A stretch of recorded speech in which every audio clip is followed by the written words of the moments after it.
Oops, he's done it again.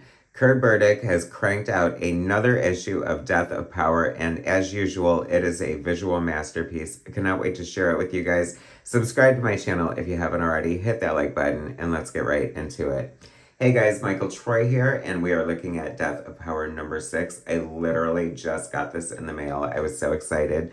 Um, anytime, an uncertain time of comic books where comic pros, established pros like Rob Liefeld and Dustin Nguyen are calling out Marvel for the unfair treatment of creators, including page rates and things like that.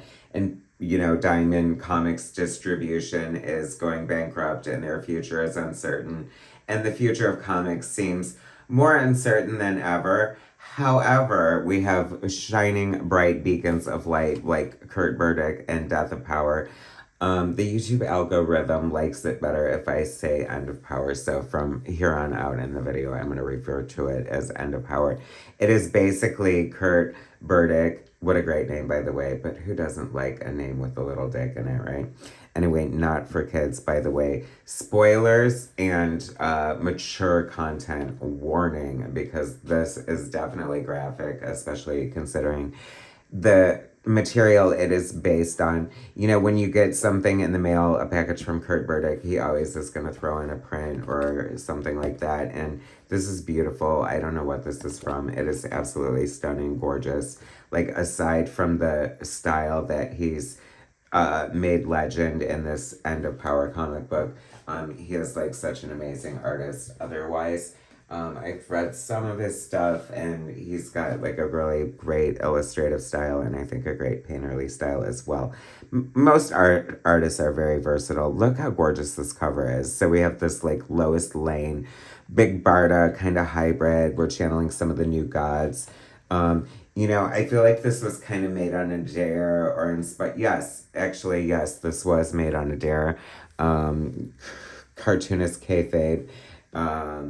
We're doing a video on the end of Superman, the original 90s story. And it's funny because among my peers and friends, the common consensus is that the initial story wasn't good, but the follow-up was really good, like with the Superboy and Eradicator and Steel and all that stuff. So anyway, the cartoonist kayfabe guys dared someone to make a better Death of Superman comic, and this is what we have here.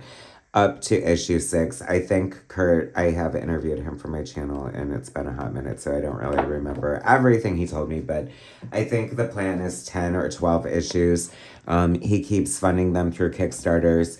They're these gorgeous art showcases. It's become sort of like his outlaw super friends in a lot of ways. There's like superpowers influence, I feel like the toy line, the Jack Kirby-ness of it, the new gods, it's like a fever dream at the same time. He's come up with this great style, I think, to expedite sort of the process. Like, it's not like overly rendered colors. He does a lot of great like color holds to come up with these bright, dizzying effects that are just so amazing, with these huge sweeping panels, plenty of Kirby crackle, great sound effects and lettering. Like, the story, like I said, feels a lot like a fever dream, especially in these past couple of issues. It's been heavily like visual storytelling.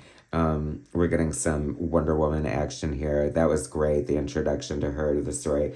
This is giving me like Marina Abramovic, like spirit food sort of vibes, as these Greek heroine goddesses, whatever, have Diana laid out on a table. They're feasting, and then they're gonna purge on her. That is so gross. And then we get introduced to this phantom specter. Oh my gosh, he has this huge dong flying everywhere. If this is triggering you, now would be a good time to turn off. Love these colors. They're gorgeous. These voodoo vibes. Look how, like, I hate to, like, I don't want to look behind the curtain or whatever, but if as an artist myself, just like trying to figure out the tricks, like he does these color holds and then these minimalist coloring and then some like radiance effects. It's just gorgeous. Like, I can't even imagine spending 5 minutes inside his brain. I mean, the visual, beautiful landscapes, other worlds, just like such crazy send ups. Like, look at this three-headed bulldog here. Like, I don't know, Kirt either smokes a lot of weed or just is terribly, terribly imaginative. Um, there's so many, like, it feels retro, but sort of like super future at the same time. It is so weird. It looks like nothing else. It screams to my pop art aesthetic.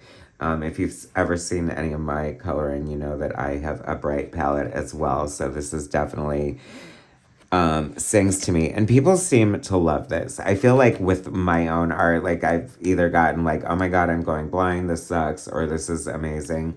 And people seem to generally love this. I think a lot of the appeal is sort of seeing your favorite characters like Wonder Woman and, you know, Phantom Stranger. We had a great riff on Plastic Man and Flash last issue.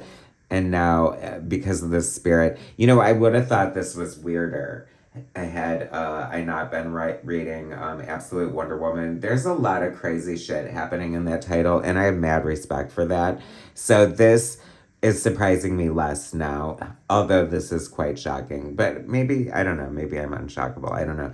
Did you not feel like this was a reference? And maybe Kirt himself can answer this, but this very much reminded me of like the Wonder Woman outfit that Kathy Lee Crosby wore in the like pilot Wonder Woman television show from the 70s that predated Linda Carter. If you know, you know. But I mean, maybe it's not, but it was giving me that vibe, and I loved it for that because I low-key loved that outfit. It would make a mad cosplay for sure, male or female. If you've seen it, it's gorgeous. But I digress, right? Anyway, so different. Like, is that the invisible jet fleet? I don't know. You know what I mean? It's so funny because I've been reading a lot of older comics, and one of my big beefs, and I think it's just because I'm lazy, is that they're so overwritten. And here I'm like, do we need more words? I don't know. I'm along for the ride. You know what I mean? It feels like a fucking thrill ride, and it has been, and it is. And keep on keeping on. Each issue has been funded through Kickstarter. You know, for the most part, the art is definitely the hero here. The shocking, like, graphicness of it is definitely part of the package. The references to our favorite heroes, you know, definitely is a draw. I mean, there's so much here. There's so much here. I love this.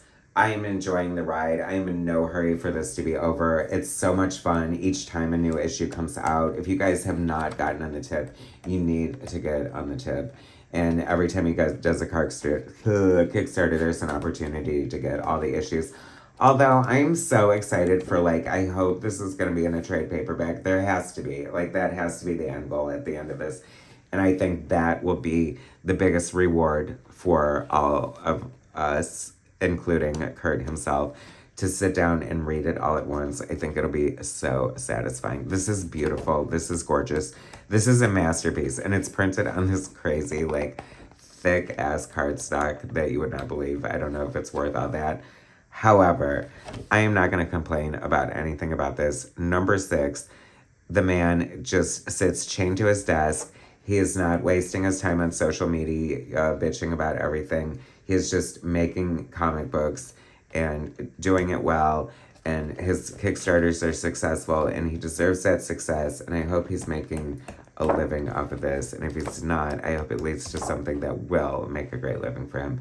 Because, you know, as the comic landscape is uncertain, this is kind of a good way to do it. So props to you, Kirt Burdick. Congratulations, and thank you very much for another beautiful issue of Death of Power. One of my favorite comic books ever. Just so beautifully drawn. I could look at it all day. Thank you for watching, guys. Please subscribe to my channel if you haven't already. Hit that like button, and I will bring you more soon.